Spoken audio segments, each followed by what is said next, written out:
एक गांव में एक अमीर जमींदार रहता था। उसे अपने पैसों पर बड़ा घमंड था।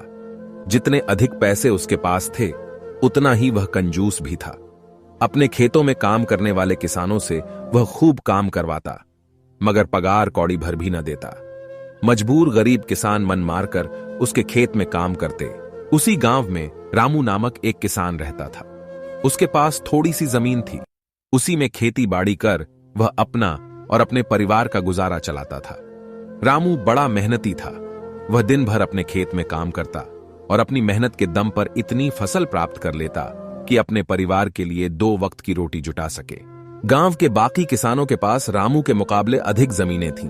वे रामू की मेहनत देखकर हैरान होते कि कैसे इतनी सी जमीन में वह इतनी फसल उगा लेता है। एक साल गांव में भयंकर सूखा पड़ा। बिना बारिश के खेत खलिहान सूखने लगे। गरीब किसानों के पास सिंचाई की कोई व्यवस्था न थी।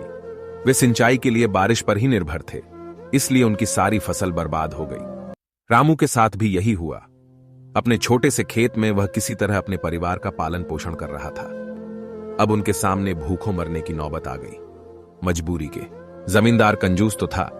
उसने सोचा कि यदि उसने रामू को पैसे दिए तो यह लौटा तो पाएगा नहीं, इसलिए इसे अपने खेत में काम पर लगा लेता हूं। मेहनती तो ये है ही और मजबूर भी। उसने रामू से कहा, देख रामू, मैं तुझे कर्ज तो दे नहीं सकता, लेकिन तेरी इतनी मदद कर सकता हूं कि तुझे अपने खेत में काम पर रख लूं। तुझे महीने के 1000 रुपए दे दिया करूंगा। पर मालिक, दूसरे किसान तो 2000 पाते हैं।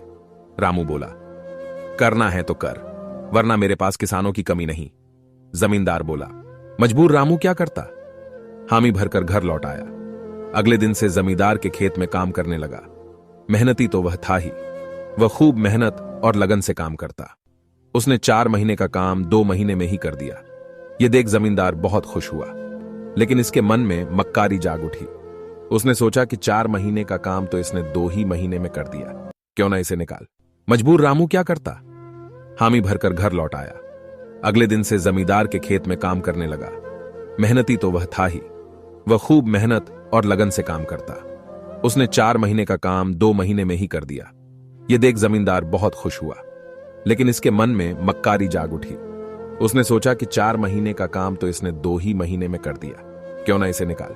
उसने रामू को बुलाया और उसके 2 महीने के पैसे देकर कहा, रामू, यह ले तेरे पैसे, कल से मत आना, अब मुझे तेरी जरूरत नहीं।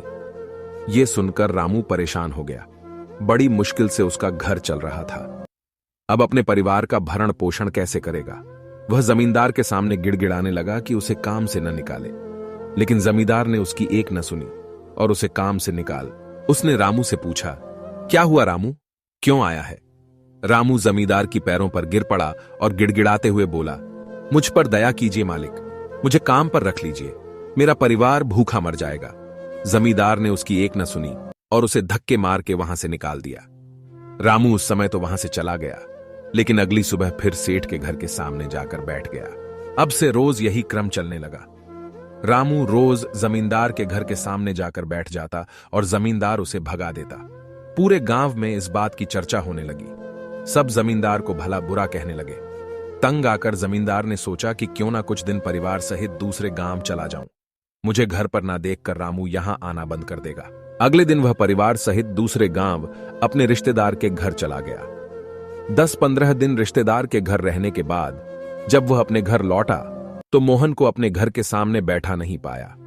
वह मन ही मन खुश हुआ कि चलो उससे पीछा छूटा, लेकिन वह चकित भी हुआ कि आखिर रामू ने आना बंद क्यों कर दिया। उसने गांव वालों को बुलाकर पूछा तो पता चला कि रामू घायल है। एक जमींदार ने कहा, मालिक, आज जब दूसरे गांव चले गए थे तब भी रामू आपके घर के सामने बैठा रहता था। एक दिन आपका खाली घर देखकर कुछ चोर चोरी करने के इरादे से आपके घर में घुसे, लेकिन वे रामू की नजर में आ गेम रामू अपनी जान की परवाह न कर उनसे उलझ गया और उन्हें भगा दिया। उनके बीच हुई हाथपाई के कारण रामू घायल हो गया। यह जानकर जमींदार को वह रामू के घर पहुंचा तो देखा कि रामू बड़ी दयनीय अवस्था में चारपाई पर पड़ा हुआ है। उसके बच्चे भूख से बिलख रहे हैं। यह देख जमींदार का दिल भर आया। उसने रामू से अपने किए की माफी मांगी, उसका इलाज करवाया और ठीक होने के बाद अच्छी पगार के साथ उसे फिर से काम पर रख लिया।